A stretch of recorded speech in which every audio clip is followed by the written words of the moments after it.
Imagine a house so eerie, it feels like a haunted fairy tale. A place where the smell of decay and the sight of overgrown hedges send shivers down your spine. This house on Blanco Street, in the heart of Old West Austin, stood in stark contrast to the million-dollar homes and luxury condos just blocks away.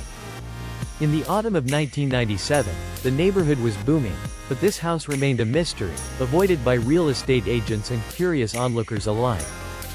Residents whispered about the two women who lived there, a disheveled elderly lady and a timid, bird-like woman in her 40s. The younger woman, Diana, worked at a cafeteria and avoided eye contact, leading neighbors to believe she was mentally handicapped. But it wasn't the women who stirred the most curiosity. Occasionally, a child's face would appear at the window, solemn and ghost-like. This mysterious child prompted the first anonymous call to Child Protective Services in December 1994, but nothing came of it.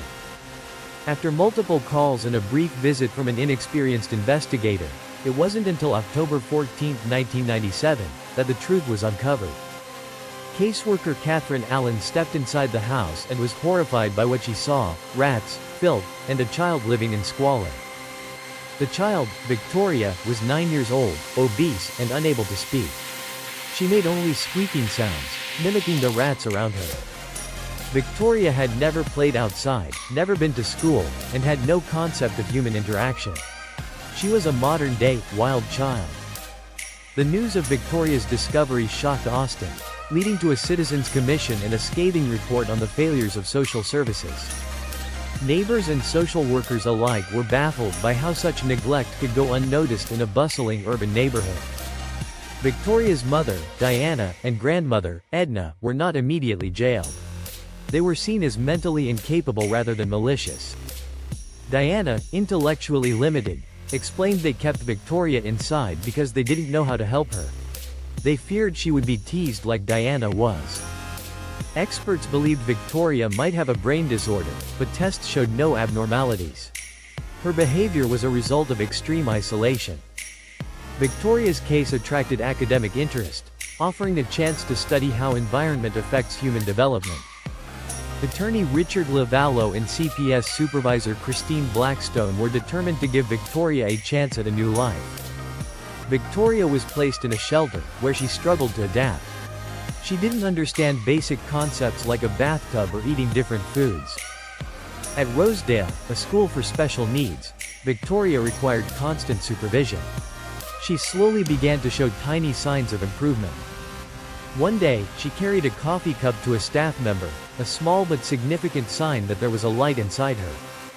Victoria moved in with foster parents who talked to her constantly, trying to draw her out of her shell. She began to show interest in her surroundings, reacting to familiar songs and objects like a Bible. Her foster father tried to teach her to laugh, and one day she murmured, "Ugly," in response to his funny face. Victoria's progress was slow but steady. She started attending a mainstream school with the help of a circle of friends. She communicated through simple gestures and began to show signs of understanding and interaction. At a YMCA day camp, Victoria said her first sentence, "I wanna go," surprising everyone who had worked with her. Her foster parents and teachers were amazed by her progress, though she remained profoundly disabled. Victoria's story deeply affected those who worked with her, leaving them wondering what her potential could have been with earlier intervention.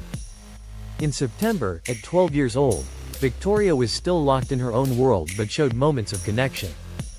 Her future remained uncertain, but those who knew her were committed to helping her continue to grow.